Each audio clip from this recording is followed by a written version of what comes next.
Hi friends, welcome to our channel TNPSC Shortcuts. நம்ம இன்னைக்கான important questions பார்த்துடலாம். First question பாருங்க. முதலாம் திருமுறையில் அடங்கும் பாடல்களின் எண்ணிக்கை எவ்வளவுன்னு கேட்டிருக்காங்க. நம்ம 12 திருமுறைகள் பத்தி படிச்சிருப்போம். படிக்காதவங்க நம்ம பிளேலிஸ்ட்ல போய் படிங்க. முதலாம் திருமுறையில் அடங்கும் பாடல்கள் எவ்வளவு அப்படின்னு கேட்டா மொத்தம் 136 பாடல்கள்.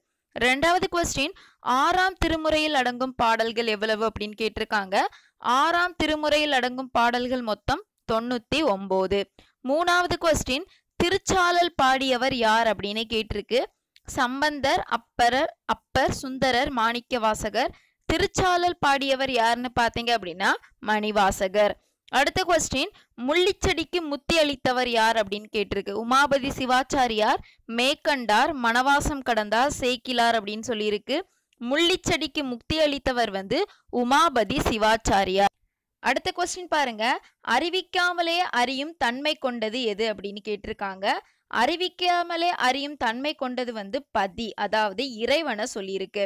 அடுத்த கொஸ்டின், பொறியின்றி ஒன்றும் புணராத புந்திக்கு அறிவென்ற பெயர் நன்ற என்ற சூத்திரம் உணர்த்துவது என்னது அப்படின்னு கேட்டிருக்கு. அதாவது பசு அப்படிங்கிறத ஆன்மாவை சொல்லியிருக்காங்க. அறிவிக்காமலே அறியும், நம்ம 3 படிச்சிருப்போம்ல, பேரறிவு உடையது, சிற்றறிவு உடையது, ஒன்று அறிவில்லாத ஜட பொருள் அப்படின்னு படிச்சிருப்போம். பதி, பசு, பாசம். இதுல அறிவிக்காமலே அறியும் தன்மை உடையது கடவுளாகிய பதி, இறைவனை சொல்லியிருக்கு. பொறியின்றி ஒன்றும் புணராத புந்திக்கு அறிவென்ற பெயர் நன்று அப்படிங்கிற சூத்திரம் உணர்த்துவது எதுன்னு பார்த்தீங்கன்னா பசு, அதாவது ஆன்மாவை சொல்லியிருக்காங்க. மலத்தை கெடுத்து ஞானத்தை கொடுப்பது என்னது அப்படின்னு கேட்டிருக்காங்க.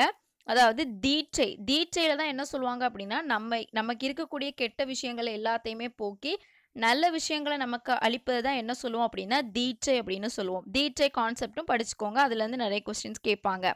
அடுத்த கொஸ்டின் பாருங்க, தமிழ் வேதம் என போற்றப்படுபவை எது அப்படின்னு கேட்டிருக்காங்க. தமிழ் வேதம் அப்படின்னு எதை சொல்லுவோம் அப்படின்னா தேவாரத்தையும் திருவாசகத்தையும் தான் தமிழ் வேதம் அப்படின்னு சொல்லுவோம். ஆப்ஷனே பார்த்துக்கோங்க. திருமந்திரம், பெரிய புராணம் உங்களுக்கு இக்னோர் பண்றதுக்கு ஈஸியா இருக்கும். அதனால தமிழ் வேதம் என போற்றப்படுவது என்னதுன்னு பாத்தீங்கன்னா தேவாரமும் திருவாசகமும்.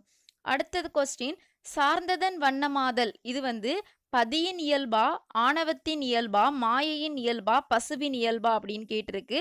சார்ந்ததன் வண்ணமாதல் அப்படிங்கிறது பசுவின் இயல்பா சொல்லியிருக்கு. சைவ இல்லங்களிலே நிறைவேற்றப்படுகின்ற ஒரு முக்கிய கடமை என்ன அப்படின்னு கேட்டிருக்காங்க. அதாவது சைவ மதத்தினர் எல்லாருமே அவங்கவுங்க வீட்டில் நடக்கக்கூடிய முக்கியமான விஷயம் என்னன்னு பார்த்தீங்கன்னா விருந்தோம்பல் அப்படின்னு சொல்லியிருக்காங்க. 45வது கொஸ்டின், வீட்டில் நிகழ்த்தப்படும் கிரியைகள் என்ன அப்படின்னு கேட்டிருக்காங்க. அதாவது நம்ம வீட்டில் செய்யக்கூடிய பூஜைகள் என்ன அப்படின்னு பார்த்தீங்க அப்படின்னா திருமணமும் புப்புனித நீராட்டு விழா. இது எதில் படித்தா உங்களுக்கு ஈஸியாக இருக்கும்னு பார்த்தீங்க அப்படின்னா பண்டிகைகள் அப்படிங்கிற ஒரு டாபிக் நம்ம படிக்க வேண்டியது இருக்கும் இந்த எக்ஸாமில்.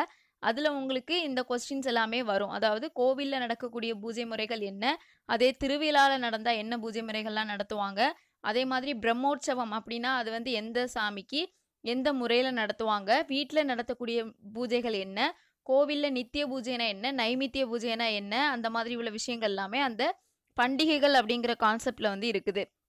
அடுத்தது குருலிங்க சங்கம வழிபாடு அப்படின்னா எதை சொல்லியிருக்கு அப்படின்னா குருலிங்க சங்கம வழிபாடு யாரோடையதுன்னு பார்த்தீங்கன்னா சைவர்களுக்குரியது.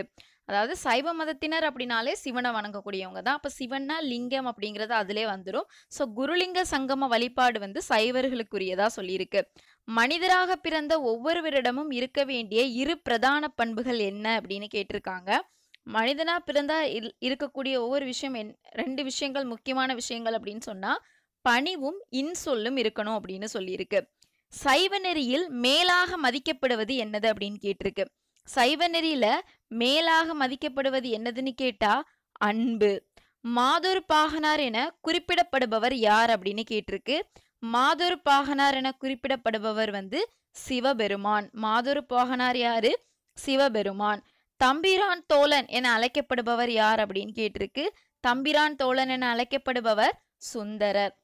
ஃப்ரெண்ட்ஸ், எல்லா டாபிக்குமே இம்பார்ட்டன்ஸ். ஆழ்வார்கள், திருமுறைகள், பெரிய புராணம், அதுக்கப்புறம் ராமானுஜர் கோட்பாடுகள், தென் விசிஷ்ட துவைதம், அத்வைதம், விசிஷ்ட அத்வைதம், அதுக்கப்புறம் திருவிழாக்கள், பண்டிகைகள், ஆலயம், ஆலய வழிபாடு, இந்து மத விளக்கம், இது எல்லாமே முக்கியமான கொஸ்டின்ஸ். இதுல நிறைய கொஸ்டின்ஸ் கேட்கறதுக்கு சான்ஸ் இருக்கு, நிறைய கேட்பாங்க.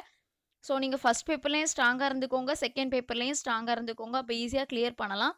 All the best to everyone. எல்லாரும் நல்லா படிங்க. டைம் வேஸ்ட் பண்ணாதீங்க. Thank you friends. Thank you for வாட்சிங் திஸ் வீடியோ. இந்த வீடியோ உங்களுக்கு பிடிச்சிருந்துச்சுன்னா லைக் பண்ணுங்க, ஷேர் பண்ணுங்க, மறக்காம சப்ஸ்கிரைப் பண்ணுங்க. சப்ஸ்கிரைப் பண்ணும்போது பக்கத்துல இருக்கிற பெல் ஐகானை சேர்த்து கிளிக் பண்ணீங்க அப்படின்னா நான் போடுற வீடியோஸ் உங்களுக்கு உடனுக்குடன் நோட்டிஃபிகேஷன்ல வந்துட்டே இருக்கும். Thank you friends.